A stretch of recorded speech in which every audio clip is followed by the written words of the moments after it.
que de fato transformado, muito melhor do que você entrou. Aleluia! Sabe, gente, a visão, ela precisa ser muito bem estabelecida. Afinal de contas, se não houver a visão, ou se a visão não estiver bem estabelecida, não existe um propósito. E sem essas duas coisas, não acontece o crescimento. Porque o crescimento, ele é só o resultado final de uma visão bem estabelecida e de um cumprimento de um propósito. E isso nos traz uma reflexão e nos traz algumas indagações a respeito da nossa própria vida. Qual a visão que eu tenho de mim mesmo? Qual a visão que eu tenho a respeito de quem eu sou, de quem Deus me chamou para ser? Qual é o propósito de Deus para mim? Será que eu já descobri esse propósito? São perguntas para que nós possamos refletir e começar a pensar a respeito disso. Por que eu estou aqui? Por que eu congrego nessa igreja? Por que eu saí hoje da minha casa e vim participar de um culto? Por que eu sirvo num departamento? Por que eu cumpro uma escala? Eu acredito que esse tema, queridos, ele veio de fato como um pit stop, para que nós possamos parar, pensar sobre essas coisas e de fato ressignificar, ajustar, mudar aquilo que precisa ser mudado em nós. Para que nós possamos parar de viver ou fazer as coisas de forma automática. Não, eu estou fazendo porque eu sei fazer, porque eu fui escalado para fazer, então eu tenho que fazer. Esse não é o propósito. Amém? Esse não é o propósito. Para tudo na vida, queridos, existe um propósito. Para tudo. Essa cadeira que você está sentado, ela foi criada com um propósito. Que é o de quê? Te trazer alívio, te trazer descanso, te trazer conforto. Porque imagina se nós nos reuníssemos aqui 1h30, 2 horas, e durante todo esse tempo você tivesse que permanecer de pé. Mas porque a cadeira está cumprindo o propósito dela, você está desfrutando do benefício. Esse microfone que eu estou usando, ele tem um propósito, que é o de quê? De ampliar a minha voz. Para que você me ouça, para que você me entenda. Então está vendo que tudo na vida tem um propósito, tem um porquê de existir. E comigo e com você não seria diferente. Amém? Diga, eu nasci para um propósito. Diga, eu nasci para um propósito. Abra sua Bíblia comigo lá em Jeremias 29:11. Jeremias 29:11. Você ama a palavra?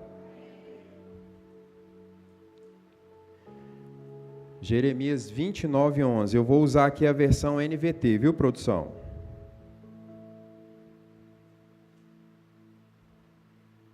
A Bíblia vai dizer assim: porque eu sei, eu quem? Deus, os planos que tenho para vocês, diz o Senhor, são planos de bem e não de mal, para lhes dar o futuro pelo qual anseiam. Algumas versões vai dizer, para vos dar o fim que desejais. Então, olha só, para Deus, a nossa existência, o nosso propósito já está muito bem estabelecido. E não foi quando você nasceu, foi antes de você nascer. Amém? Deus não te criou, você não surgiu nessa terra, e aí depois Deus pensou, e agora? O que eu vou fazer? O que eu vou fazer com o Roberto? O que eu vou fazer com o pastor Flávio? Não, antes de você nascer, ele já tinha um propósito para a sua vida. E aí, nós lemos aqui, ele vai dizer, os meus pensamentos ao vosso respeito, ou o meu desejo, ou o meu propósito ao seu respeito, são pensamentos de paz. E aí é interessante que a Bíblia vai dizer, para te dar o fim que você deseja. Mas a questão é, será que eu estou desejando o mesmo fim para mim que Deus deseja? Será que o fim que eu desejo está alinhado com o propósito que Deus tem para a minha vida? Aleluia!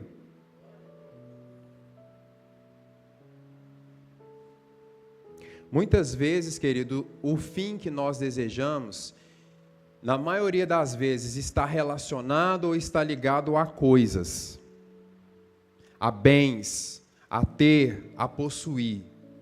E o propósito de Deus sempre vai estar ligado a pessoas.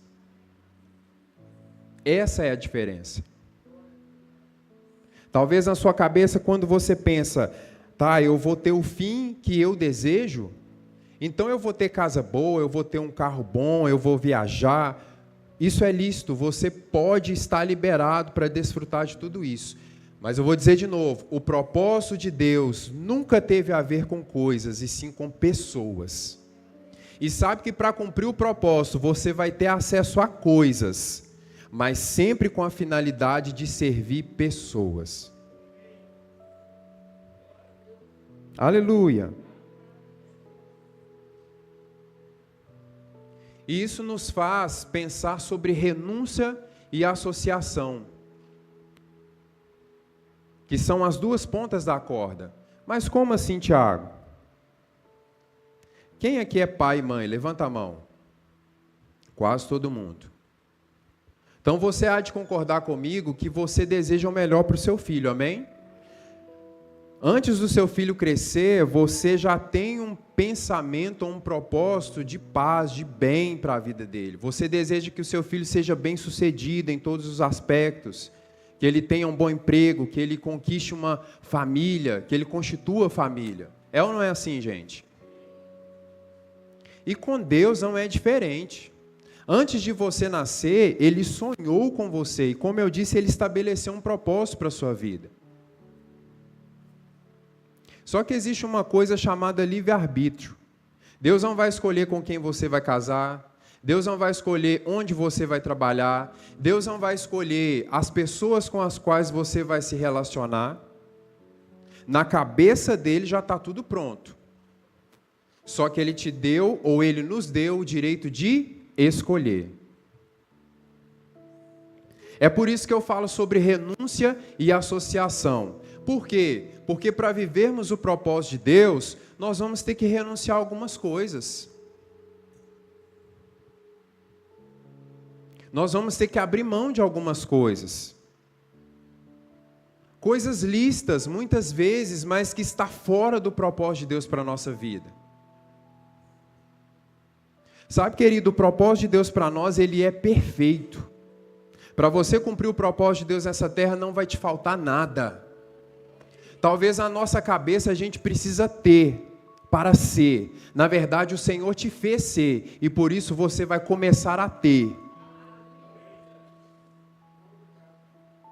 A graça que está sobre você, a provisão que você recebe é exatamente do tamanho do propósito que você tem. E por que a associação? Porque assim como nós vamos ter que renunciar a algumas coisas, nós vamos ter também que nos associar a algumas pessoas. Nós vamos ter que criar alguns vínculos, alguns relacionamentos que talvez nós não queríamos, mas é necessário para cumprir um propósito. Aleluia! Sabe, gente, como eu disse, nós temos livre-arbítrio. Deus não nos obriga, em momento nenhum, a viver exatamente aquilo que Ele deseja. Mas eu não sei o que você pensa a respeito disso, mas eu, Tiago, eu não acho inteligente da minha parte eu querer viver a minha vida do meu jeito, sendo que o meu Pai já conhece o meu futuro. Sendo que o Deus que me criou, que me deu a vida, Ele já conhece o meu futuro antes do começo. E Ele mesmo disse na sua palavra, como nós acabamos de ler, que os pensamentos que Ele tem para nós são pensamentos de paz, são pensamentos de bem. Então eu não acho que seja inteligente da minha parte eu querer viver minha vida do meu jeito. E por mais que você seja bem-sucedido financeiramente, emocionalmente, sentimentalmente, se está fora do propósito de Deus, meu irmão, não existe plenitude nisso. Não existe realização nisso. Não existe vida fora do propósito de Deus. Eu dou para você o meu exemplo. Eu acho que eu já disse isso aqui. Eu me formei em gestão de processos gerenciais. E quando eu me formei, eu falei, uau, agora eu vou trabalhar e vou ganhar muito dinheiro. Vou ser muito bem sucedido. Só que desde que eu me formei, eu nunca atuei na minha área. Nunca. Nenhuma porta se abriu. E um dia, eu participando de um seminário de serviço ministerial, onde o pastor Ed estava ministrando lá em Mário Campos, naquele dia o Senhor me disse, o seu curso, o que você estudou, o conhecimento que você adquiriu, foi para te capacitar ou para te habilitar para o seu chamado. O dinheiro será uma consequência. E outra coisa, eu estava naquele conflito interior correndo do meu chamado. É só eu que faço isso. Eu estava naquela, não, de jeito nenhum, de jeito nenhum. Naquele mesmo dia o Senhor me disse, enquanto você e a sua esposa, ela recebeu de tabela. Enquanto vocês ficarem correndo do chamado de vocês, algumas portas não vão se abrir para vocês. Não é que o Senhor ia me castigar, ia me deixar passar necessidade, nada disso. Mas eu só vou desfrutar de certas coisas, eu só vou acessar certas coisas quando eu estiver no centro da vontade de Deus. E aí, querido, eu resolvi aceitar, por livre e espontânea pressão.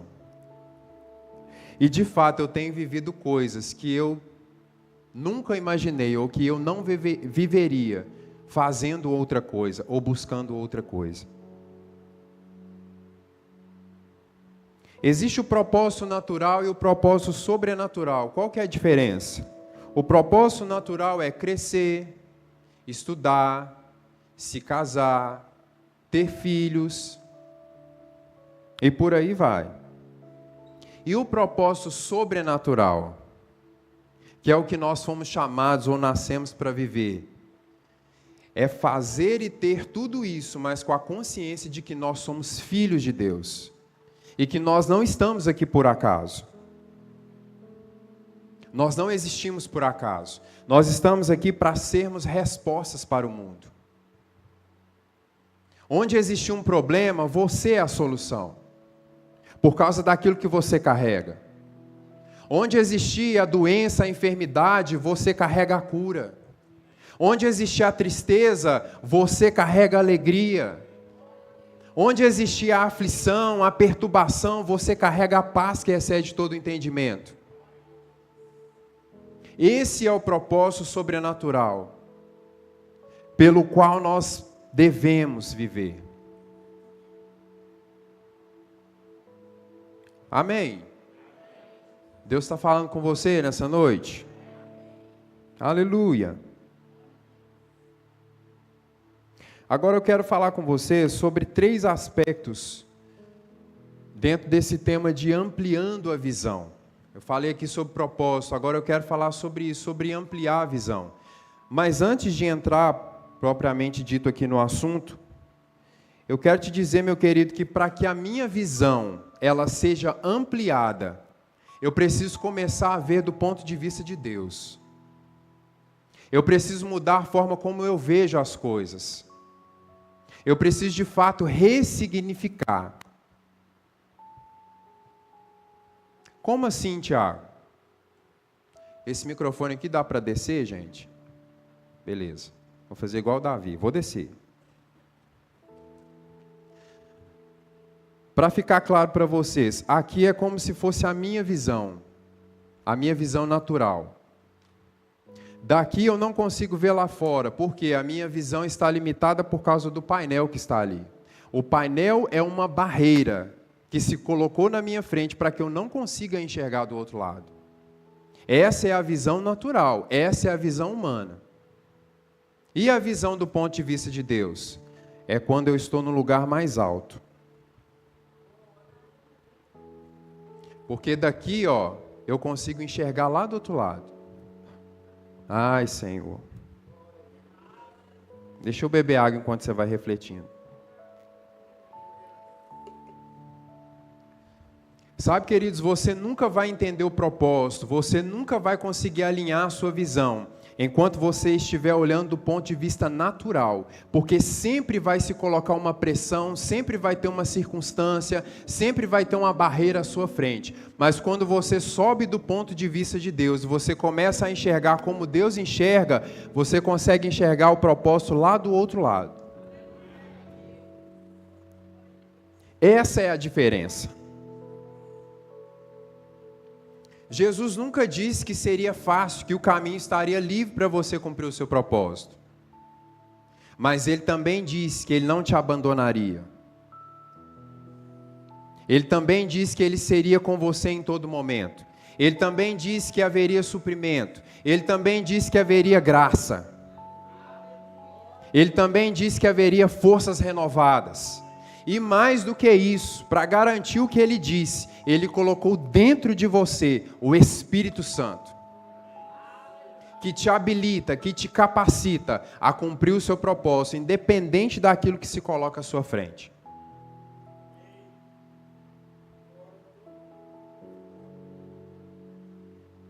Então vamos lá, eu preciso ampliar a minha visão. Em primeiro lugar, no meu chamado. Quantos aqui tem um chamado da parte de Deus? Até você que não levantou a mão, você tem também, tá? Não sei se você sabia disso, mas tem. Todo mundo tem. Abra sua Bíblia comigo em Números 13, versículo 27.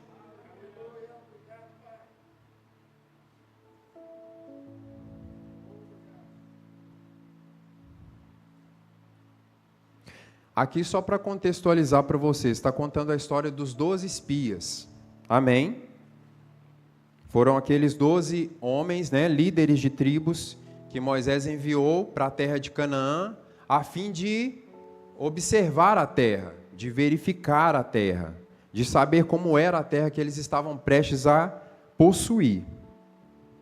E aí o versículo 27 vai dizer: este foi o relatório que deram a Moisés. Entramos na terra a qual você nos enviou, e de fato é uma terra que produz leite e mel com fartura. Aqui está o tipo de fruto que nela há, porque eles trouxeram um cacho de uvas que precisou de 2 homens para carregar. Contudo, o povo que vive ali é poderoso, e suas cidades são grandes e fortificadas. Vimos até os descendentes de Enaque.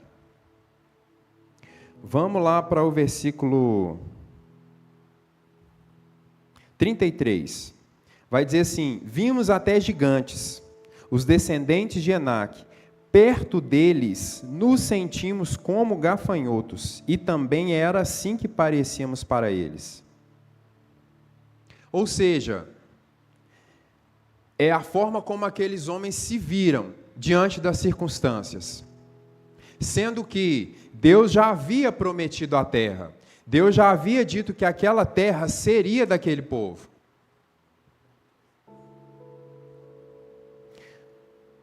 Sabe, gente, se Deus ele te deu um chamado, Ele se encarrega em fazer cumprir. Independente das circunstâncias, independente do tamanho do gigante. Independente do que você vai encontrar lá, se Ele te chamou, se Ele te escolheu, se Ele te levantou, Ele mesmo vai se encarregar de te fazer cumprir o seu chamado, de correr a sua carreira. Talvez muitas vezes a gente se assusta com o tamanho do chamado, o tamanho da visão. Sabe, quando eu descobri, resolvi aceitar o meu chamado, a primeira coisa que eu tive foi medo. Eu falei: Senhor, isso não é para mim não. Mas esses dias ouvindo uma ministração, e a ministra dava o exemplo de roupas e sapatos quando você vai comprar para criança. Eu não sei você, pai e mãe que está aqui, se você faz isso, mas eu acredito que sim. Geralmente, quando você vai comprar uma roupa ou um sapato para sua criança, você compra um pouquinho maior, não é? Só eu que faço isso, gente? Você compra um pouquinho maior. Porque a gente não pegou aquela unção do povo de Israel lá no Egito, né? Da roupa e do sapato crescer no pé. Então a gente compra um pouquinho maior, por quê? Porque vai servir mais tempo. Só que o que acontece? Num primeiro momento não vai servir. O pé da criança não vai preencher todo o espaço do sapato. Mas vai chegar um tempo em que o pé dela vai crescer o suficiente para preencher todo aquele espaço. Sabe, meu querido, se você está assustado com o seu chamado, ou você não sabe como vai acontecer, parece grande demais para você, seja fiel ao seu chamado. Ocupe o espaço que você precisa ocupar hoje, porque vai chegar um tempo, vai chegar um dia em que você vai ocupar todo o espaço. Se mantenha fiel. Se mantenha fiel ao chamado, se mantenha fiel à visão. Eu falei aqui sobre 12 espias, o relatório que a gente leu foi de 10, mas tiveram 2 ali, Josué e Caleb, que tiveram uma percepção totalmente diferente. Caleb vai se levantar e vai dizer: ei, para com isso, gente, a terra é nossa, vamos lá, vamos conquistar. E aí a gente vai ver mais à frente, no capítulo 14, versículo 37, que por causa da fidelidade de Josué e Caleb, eles permaneceram vivos. A fidelidade ao seu chamado, a fidelidade à visão vai te manter vivo. Todos aqueles outros 10 que murmuraram, que reclamaram, que se abateram diante das pressões dos gigantes, eles morreram no deserto. Se você ler a história, queridos, nem o próprio Moisés entrou na terra prometida. Por quê? Porque não seguiu a instrução. Num dado momento, isso está lá em Números capítulo 20, Deus vai instruir Moisés: toca na rocha, porque dela vai sair água, para que eu revele a minha santidade ao povo. Mas Moisés, irritado ali por causa da murmuração daquele povo, o que ele faz? Ele bate na rocha. Por causa disso, por não seguir uma instrução, ele não entrou na terra prometida. Vou dizer de novo, talvez o seu chamado é grande demais para você, mas o que você precisa fazer é se manter fiel ao seu chamado e seguir as instruções. Como eu disse, você carrega o Espírito Santo dentro. Ele se encarrega de te dar toda e qualquer instrução que você precisar. Aleluia.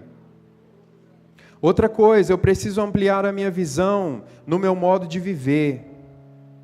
Sabe, queridos, a nossa vida, ela precisa ser, na totalidade, para a glória de Deus. Abra comigo lá em Colossenses 3:1.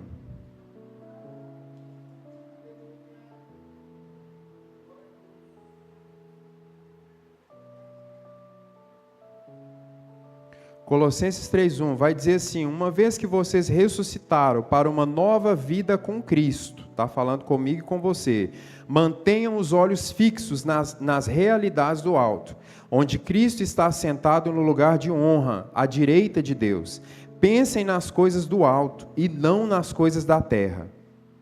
Pois vocês morreram para esta vida, e agora sua verdadeira vida está escondida em Cristo Jesus. E quando Cristo, que é sua vida, for revelado ao mundo inteiro, vocês participarão de sua glória. Versículo 5. Portanto, façam morrer as coisas pecaminosas e terrenas que estão dentro de vocês. Fiquem longe da imoralidade sexual, da impureza, da paixão sensual, dos desejos maus e da ganância, que é idolatria. É por causa desses pecados que vem a ira de Deus. Aqui, queridos, Paulo é bem claro quando ele diz: uma vez que vocês ressuscitaram para uma nova vida, a gente não pode viver mais na prática dessas coisas. A nossa vida, ela precisa de fato ser, na totalidade, para a glória de Deus. Em 1 Coríntios 9, 27, Paulo vai dizer ali que ele esmurra o corpo, num sentido figurado, obviamente, mas é interessante que ele vai dizer: para que eu não seja reprovado depois de ter pregado a muitos. E aí Jesus, lá em Mateus 7:21, vai dizer que nem todo aquele que diz Senhor, Senhor, entrará no reino dos céus. Porque naquele dia alguns vão chegar e vai dizer, Senhor, mas no seu nome eu curei enfermos, no seu nome eu expulsei demônios, no seu nome eu fiz, eu aconteci. E aí o que Jesus vai dizer? Eu não te conheço.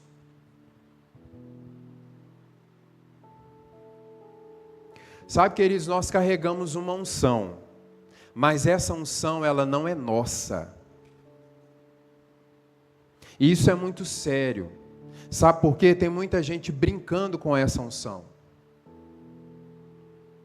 Tem muita gente achando que ele está vivendo uma vida de pecado, mas ele continua sendo usado por Deus, por isso está tudo certo. Mas a unção que flui das nossas vidas, a unção que flui da minha vida, ela é para a sua vida. É por isso que mesmo estando dessa forma, eu continuo sendo usado por Deus para alcançar a sua vida, porque você precisa da unção que eu carrego. Mas a gente não pode se esquecer que Deus é bom, que Deus é misericordioso, mas que o juízo também vem. Que o juízo de Deus também se manifesta.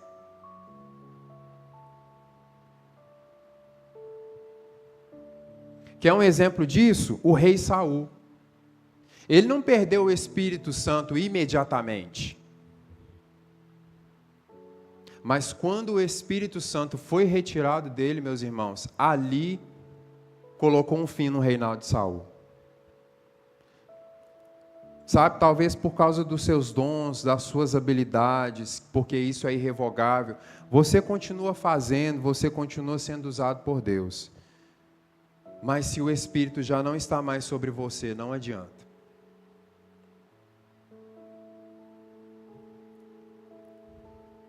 Nós precisamos ter temor com aquilo que nós recebemos da parte de Deus, com aquilo que nós carregamos. Sabe por quê? Aquilo que nós recebemos não é nosso, e um dia a gente vai ter que devolver isso para o dono. Nós estamos usando uma coisa que não é nossa. Sabe, é quando você pega, por exemplo, um carro emprestado. Eu tenho certeza que você tem mais cuidado do que com o seu próprio carro. Por quê? Porque você sabe que não é seu. A unção é a mesma coisa, ela não é minha, ela não é sua. Ela foi nos dada para a edificação do corpo de Cristo. Para que quem está ao nosso lado possa desfrutar desta unção. Mas a unção de Deus em nós, ela precisa ser respaldada por uma vida santa, por uma vida íntegra, por um caráter aprovado. Sabe, queridos, eu ouvi uma vez um rema, algo que até hoje, vez ou outra, dia após dia eu penso nisso.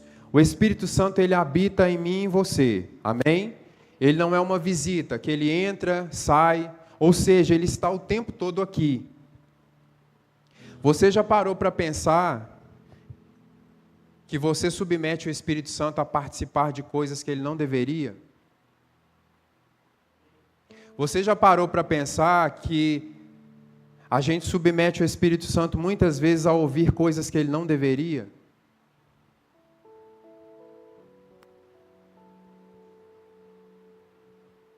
Você já parou para pensar que muitas vezes nós fazemos o Espírito Santo frequentar certos lugares que ele não deveria? Porque ele está dentro de nós. E ele é santo.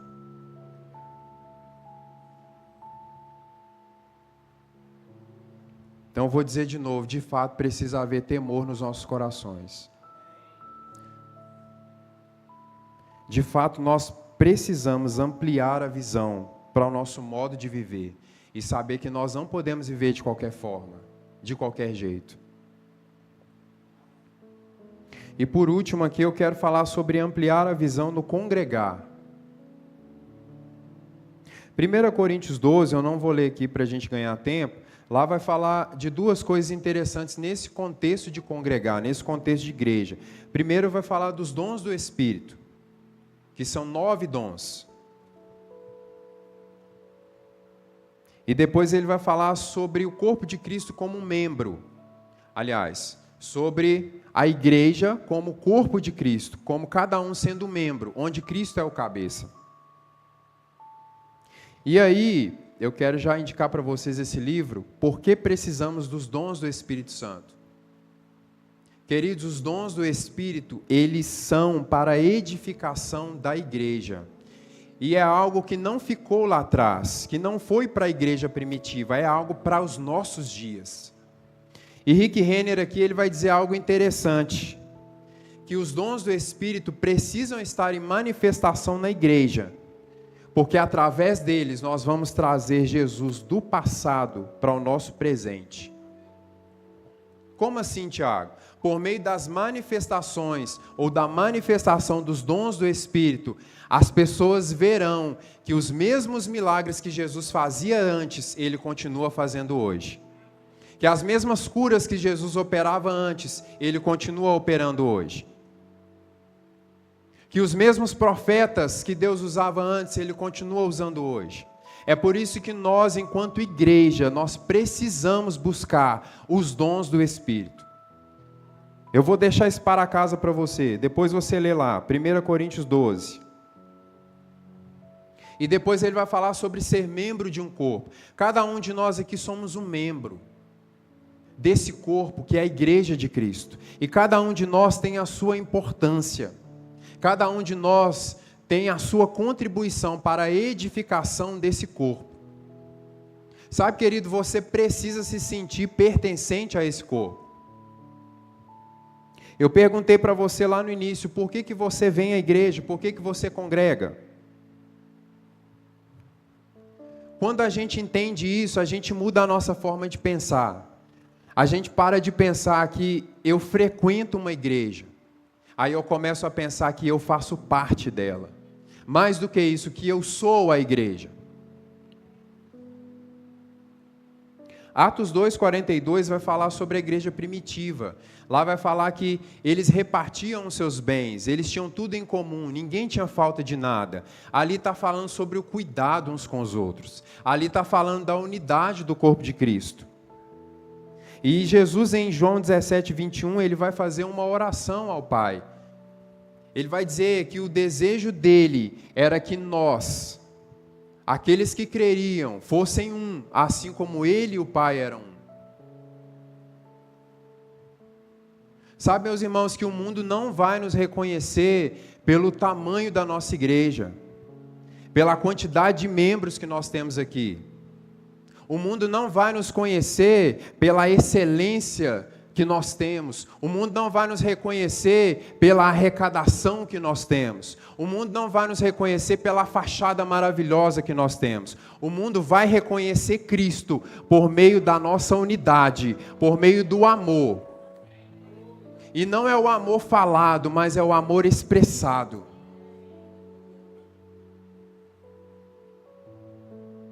Ah, Tiago, mas eu amo o Senhor, mas eu sirvo ao Senhor. Mas a maneira como você expressa que você ama ao Senhor é amando o seu irmão. A maneira como nós expressamos que nós servimos a Deus é servindo quem está do nosso lado. Em João 13:1, vai falar sobre aquele momento em que Jesus lava os pés dos discípulos. E ali a gente vai ver Pedro falando com Jesus: não, Senhor, de forma nenhuma. Lavar os meus pés, Jesus. E aí Jesus vai dizer para ele o quê? Se eu não fizer isso, você não tem parte comigo. Nós estamos aqui, queridos, para lavar os pés uns dos outros. Lembra que eu disse que o propósito sempre vai ter a ver com pessoas, sempre vai ter a ver com servir pessoas. O próprio Jesus veio fazer isso, a ponto dele dar a sua vida para servir a outros. Sabe que nesse contexto de igreja, nesse contexto de congregar, nós precisamos ter essa consciência que nós estamos aqui para servir uns aos outros. E o amor, ele não busca os seus próprios interesses. O amor, ele não busca ser servido. O amor, ele busca servir. O amor busca atender a necessidade do outro. No livro 12 Maneiras de Ser uma Bênção para a Sua Igreja, tem 2 frases interessantes sobre isso. Não pergunte o que a sua igreja pode fazer por você, mas o que você pode fazer pela sua igreja. Você será lembrado na vida pelos problemas que resolve pelos outros, ou para os outros, ou pelos problemas que você cria.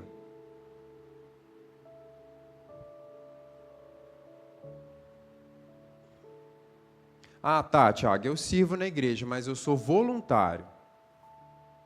É do jeito que eu posso, no tempo que eu tenho, na hora que eu quero.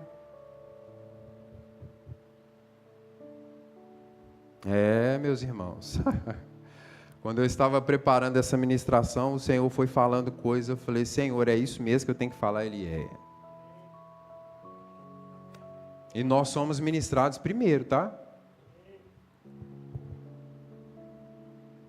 Olha que significado importante sobre voluntário. Quem serve na igreja também pode ser considerado um voluntário. O pessoal da música já pode subindo. Isso porque, geralmente, o serviço na igreja é feito de forma espontânea, sem remuneração financeira, mas por amor a Deus e às pessoas. A diferença é que na igreja, além de ser voluntário, a pessoa também entende o serviço como um ato de fé e adoração a Deus. Ou seja, não é apenas um voluntariado social, mas também um ministério. Sabe de onde eu extraí isso? Do ChatGPT. Ou seja, até a inteligência artificial sabe que eu e você não somos apenas voluntários. Até a inteligência artificial descobriu que nós temos um ministério da parte de Deus, que nós temos um chamado da parte de Deus para servirmos uns aos outros.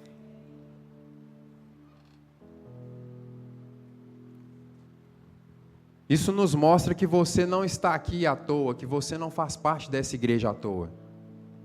E que nós, de fato, precisamos ampliar a nossa visão para o congregar. Para encerrar aqui, você pode abrir lá em Romanos, no capítulo 12. Deus é bom.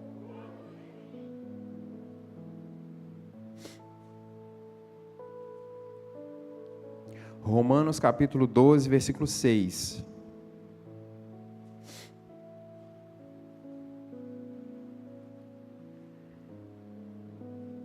Vai dizer o seguinte: Deus, em sua graça, nos concedeu diferentes dons. Portanto, se você tiver a capacidade de profetizar, faça-o de acordo com a proporção de fé que recebeu.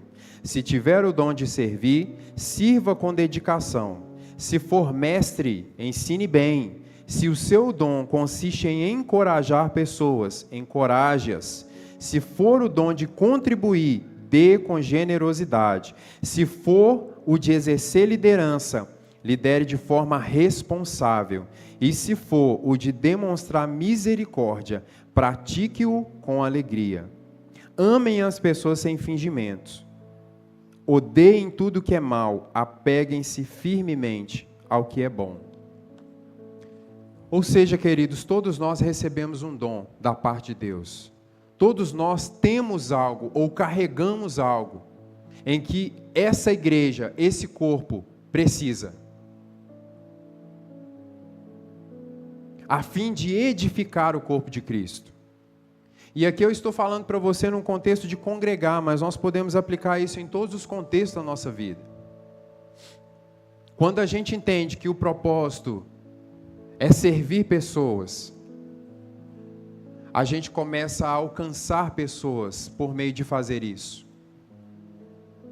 As pessoas de fato começam a ver Cristo em nós, porque o nosso coração é um coração de servo. um coração doador, um coração que ama sem interesses. Amém. Vamos orar? É uma noite de reflexão mesmo, para todos nós.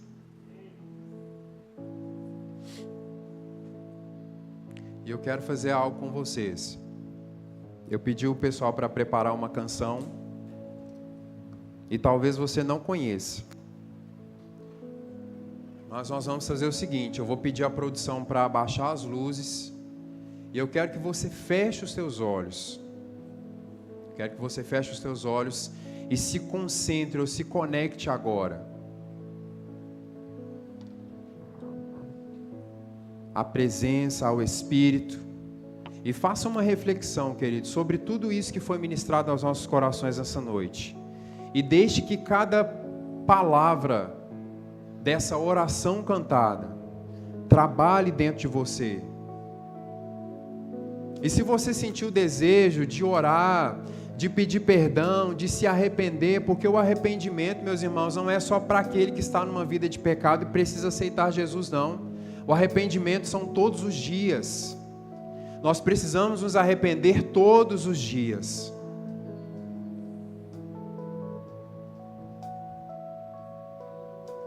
Eu quero que você faça isso nessa hora. Feche os teus olhos.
Senhor, nós nos arrependemos.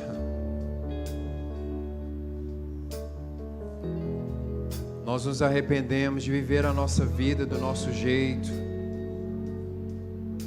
Nós nos arrependemos, Pai, de colocar a nossa vontade acima da Tua. Nós nos arrependemos, Pai, por vivermos tão distantes do propósito. De vivermos, Pai, tão distantes da visão que o Senhor tem para nós. O Senhor nos conhece, o Senhor nos criou, o Senhor nos formou antes mesmo que nós existíssemos. E ainda assim, Pai, muitas vezes nós insistimos em viver a vida do nosso jeito, da nossa maneira. Pai, nessa noite nós nos arrependemos. Nós nos arrependemos. Nós voltamos, Pai, ao lugar onde nós nascemos para estar. Nós colocamos, Pai, você no centro das nossas vidas novamente. Ah, Senhor, nos perdoa, porque as coisas, o dinheiro, os afazeres, talvez roubaram esse lugar de primazia que é ou deveria ser somente teu. Mas nós estamos hoje, Pai, nos arrependendo e colocando o Senhor novamente no centro das nossas vidas.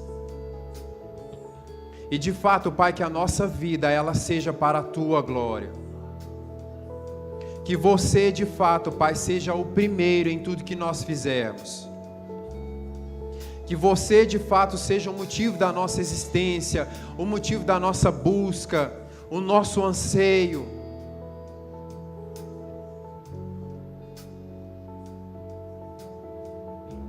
Que o nosso coração, Pai, de fato seja um coração que ama, um coração doador, um coração que serve.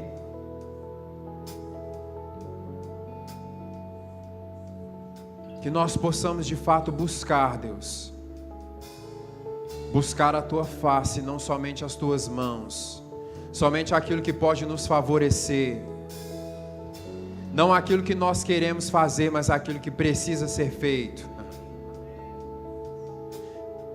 Aquilo que vai trazer edificação para o corpo de Cristo, aquilo que vai fazer com que a igreja cresça, com que a igreja alcance o objetivo, com que a igreja cumpra a visão. Que eu seja, Pai, um facilitador para o meu líder, para o meu pastor. Que eu não seja, Pai, um problema, mas que eu seja uma solução.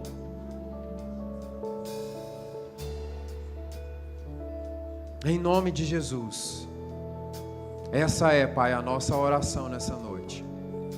E que a nossa vida seja de fato transformada, para vivermos na integridade o propósito que o Senhor tem para cada um de nós.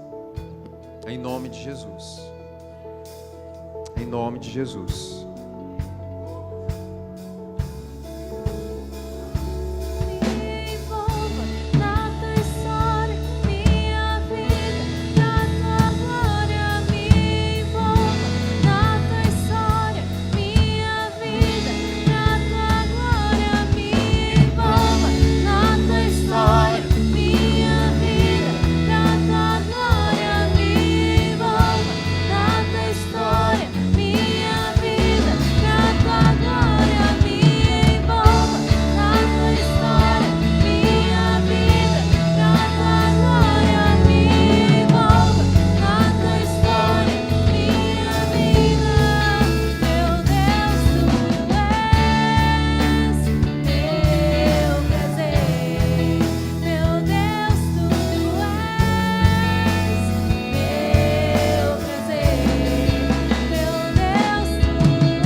Coração com o Espírito Santo agora.